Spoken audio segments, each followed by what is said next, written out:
Hey my friends, welcome back to Mark Kelly Farm. We're going to do something again in the kitchen today. We've been trying to do a garden tour for you guys, but because of the crazy weather we got over the weekend and we're back into the triple digits again, the garden's too muddy to get out there. So we're going to do something in the kitchen today. Stick around, we'll show you what it is.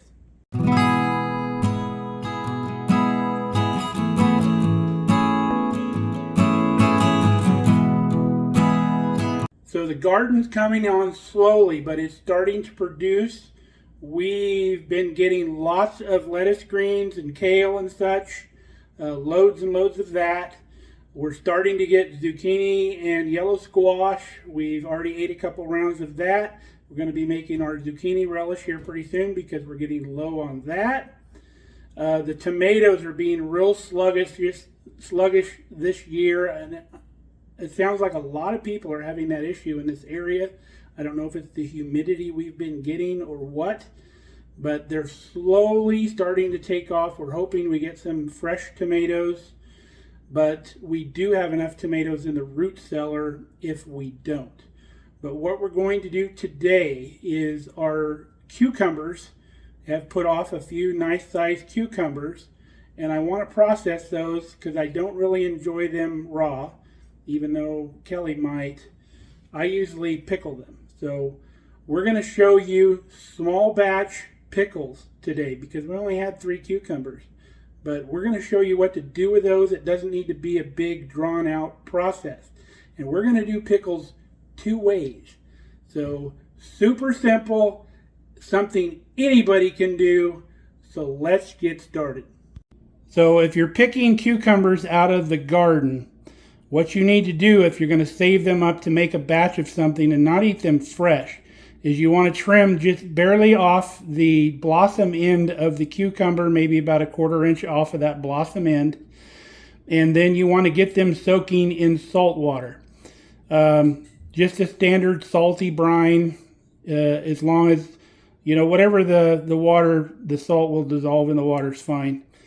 So what that does is it'll help draw some of the moisture out of those cucumbers and it will keep them from getting rubbery.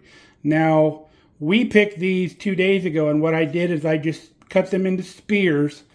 And for pints, we're doing pints wide mouth. They need to be 4 inches long. So my little cutting board I use from Pampered Chef has actually measurements on the edge of it. And I cut my pickles down to 4 inches long. And then I make spears out of them, and then I load the jars. This is 3 pretty good sized cucumbers, regular canning cucumber, pickle cucumbers. And then I shove them in the jar. Both jars are pretty tight. And then I put a teaspoon of salt in each jar, and I fill it with cold water from the tap. We have really good tap water. There's no chlorine in it. It's well water. So if you have well water, use bottled water. Or boil your water, which gets the chlorine out. Fill your jars up, put them in the fridge. And anytime you're making pickles, it's a good idea to soak your pickles in salt brine overnight at least. So while we're making our brine, I'm going to throw these back in the fridge. And when we get ready to fill these jars with brine, I'm going to dump the salt water out, rinse it. I'll just fill them maybe one time with water, rinse that out, and then we're ready to put brine in it. But that crisps up the pickles really nice, keeps them nice and crispy. Now you may be asking, why are we cutting the blossom end off of the cucumber? Well, we do that because as soon as you pick that cucumber, there's enzymes in the blossom end of that cucumber that'll start that cucumber to biodegrade early. So get that off of there and you lose that enzyme, and then the cold water actually firms up the pickle and the salt draws a little moisture out. So anytime you're making pickles, soak them for at least 24 hours. What I normally do is I have a food grade bucket I will put in our extra refrigerator downstairs, and I'll put a salt brine in it. And as I bring in pickles out of the garden, I'll nip that little blossom end off the pickle or the cucumber, and then I throw them in that bucket. And when I have enough to do like a big batch of pickles, I will go ahead and pull that up, we'll rinse them out, and we'll process it. But like I said, right now in the garden, we're just getting handfuls of stuff until things really get going. So 3 cucumbers. We're doing a jar of each. So for our 2 different recipes that we're going to do, I've got 2 saucepans on the stove. Let's do our dill pickle brine in this saucepan here. So what we're going to add is a 1/2 cup of water, 1/3 cup of white vinegar, 3/4 teaspoon of sugar, 1½ teaspoons of salt, a 1/2 teaspoon of pickling spice, 1 teaspoon of mustard seed, 1 teaspoon of dill seed, and the equivalent of 1 clove of garlic. If you crush it up, probably about up to between a 1/2 and 1 teaspoon of your crushed garlic. And if you have fresh dill, go ahead and pack fresh dill into your jar, and then you could omit the dill seed. The dill seed is very convenient, however. So I'm going to get all that in this pot. All of our ingredients for the dill pickle brine is in our pan. So now we're going to make the brine for our other type. Now I realize a 1/2 teaspoon of pickling spice is probably a little tough to measure, but just get as close as you can. Make sure you got a little bit of everything that's in the jar in your measuring spoon. I use a full teaspoon measure, and then I kind of guess at half. I don't bust out a 1/2 teaspoon, 1/4 teaspoon, and all that. Generally, I'll use a tablespoon or a teaspoon for all of my measurements, and then I just kind of guess like a 1/2 teaspoon. I'll see what 1/2 teaspoon looks like, 3/4 teaspoon, and such. So you don't have to bust out all the spoons. You can get close enough just by eyeballing those major spoons, the teaspoon and the tablespoon. Now for the 1/8 teaspoon, I just get out my 1/4 teaspoon and I just do half of that. Now if you're lucky enough to, like me, to have the small set of measuring spoons, you got a tad, a dash, a pinch, a smidge, and a drop. So I would say your 1/8 teaspoon would be about a dash on those. You can get these on Amazon if you're interested in those. They're pretty cool.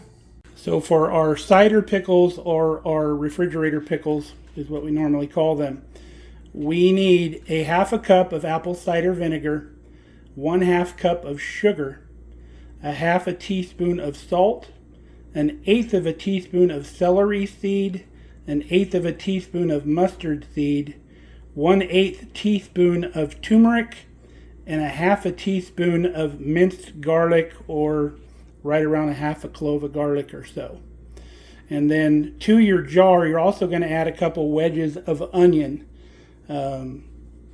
right in the jar with the cucumbers.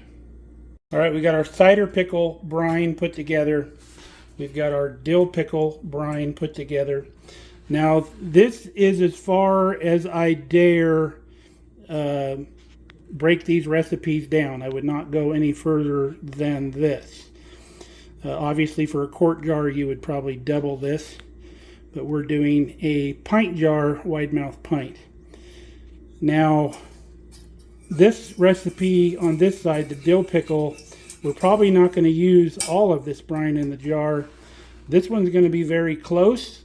If we need to top up the jar, I just do it with some of my good tap water that we have here at the house, just to bring it up to the top. So we're going to bring these mixtures just up to where the ingredients are melted into the water, or dissolve into the water, the sugar, the salt, and everything. As soon as we got a nice clear liquid, that's as hot as we need to get it. And then I'm going to let it cool down completely, because we're not canning these pickles. We're putting them right in the fridge for use right away. That's why this recipe is so simple. You don't need to know a lot about canning or get into a long what you would call difficult or complicated process. This is stir it together, throw it in the fridge. It's that simple. So we're going to, again, let this cool down completely, room temperature, before we put it into the bottles, because I don't want to cook those pickles at all. I want them to stay real nice and crunchy. All right, our brines are done. Probably 5 minutes or less to melt the sugar and the salt, or dissolve it into the liquid. You can feel when you stir there's nothing granular on the bottom of the pot. So we're going to let these cool. I had a few people comment on last year's extra crunchy dill pickle video that we did, that it would have been nice to open a jar and make sure that they came out crunchy. So we're going to go ahead and do that. This is a jar of the sweet cider pickles that I made last year. The video that we did on these were just refrigerator pickles, but I canned them in the same fashion as I did the crunchy dill pickles. So just do the same process. So I'm going to pull this out, and I'm going to hold my phone up to my mouth so you can hear how crunchy these pickles are. I don't even think you got to turn up your volume.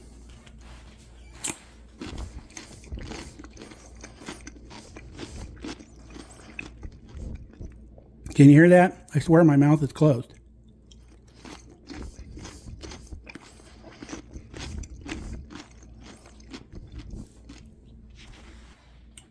So there it was.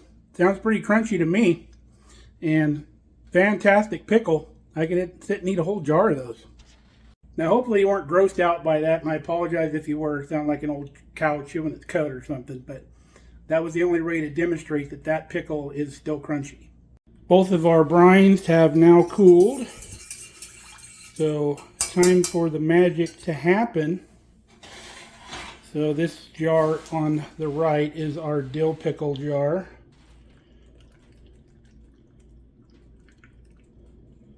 Gonna make sure all those spices get in there. I'll rake the rest of those off in there in a minute. Now if we need any more in that jar, because there's less vinegar in that recipe, I will actually top that up with white vinegar if we need it. This jar here, if we need any more than this in this jar, and we just might, I will just add a little bit of tap water to this jar. Those pickles are in there pretty tight, so it's going to take a minute to get down in there. We had plenty of brine for that jar. This one I topped up with just a little bit of white vinegar. Now because we're not canning these, we don't have to leave any headspace in this jar. And you want them as full as you can, because as you take pickles out, the level of the brine is actually going to go down. So we've got those jars done. All we got to do is throw them in the fridge. We had a little bit of this brine left over. Don't throw that out. You could pour that over a nice little fresh green salad. That would be fantastic vinaigrette for that. I didn't want to use my brand new canning lids on those jars and waste them. So I used our reusable Tatler lids on those jars because they were wide mouth. Now for the narrow mouth, I saved these. Down here in my silverware drawer, we have a couple just regular lids that we've taken off of items that we've purchased. I run them through the dishwasher and I save them for when we're doing like a refrigerator pickle. So that's a done deal, folks. I don't know how much easier you can get making those small batch pickles like that, because there's no canning involved. Now we cut the pickles into spears. You could obviously do whatever shape you want. You could make pickle chips out of them just by cutting them crossways. You could even use the fancy little cutter to put the little wavy lines in them. Or you can cut them thin, long ways, and you can make like sandwich stackers to put on sandwiches.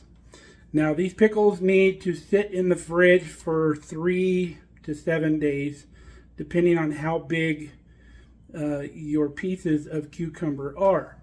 Now if you're cutting little thin slices, you could probably get by with 3 days, 2 days, maybe even be fine. But these spears, I like to let them go about a week before we dig into them. But fantastic recipes. I hope you try them. If you're doing a larger batch and you want to can them, check out our pickling recipes from last year. You can make larger batches, and you can can these pickles to where they'll be shelf stable for a long, long time. Like the one I tried, I canned those last year. They sat on the shelf for a year now, and they're still as crunchy as the day we put them in there. So give it a shot. Gotta love this stuff, folks. Stay safe, stay healthy. We love you. Come back and see us here on Mark Kelly Farm.